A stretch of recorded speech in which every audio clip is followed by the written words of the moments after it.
Hello, Daniel. It's Tuesday.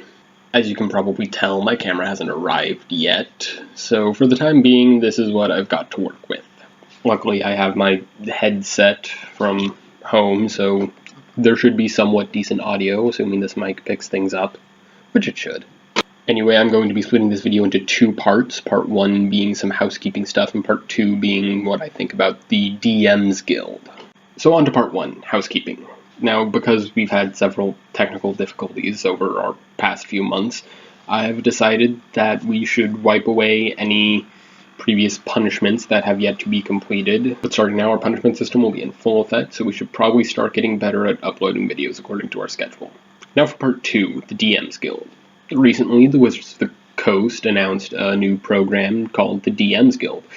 It's a place where Dungeon Masters can upload their original content and get paid for it. The idea behind this is to create a larger community of homebrew material that Dungeon Masters can access and use for their own campaigns and adventures.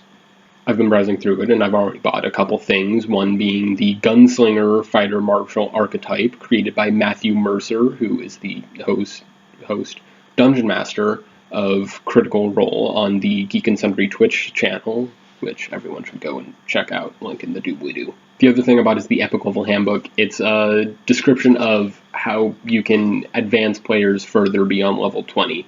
There's various ways you can do that that they've listed, but it seems pretty cool. What's really nice about this is that a lot of the material appears to be pay what you want, so it's very affordable and easy to access for almost anyone.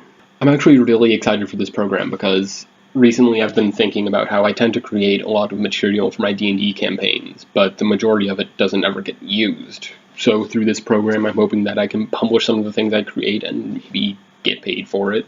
I'm not really concerned about that. I mostly just want to get my material out there, get it into the hands of people who will use it and enjoy it, and that's ultimately what I want to do. I already have a couple of ideas for some adventures I might write for this. One is just a title so far called Eggs and Sadness. I have no idea what that's going to be about yet.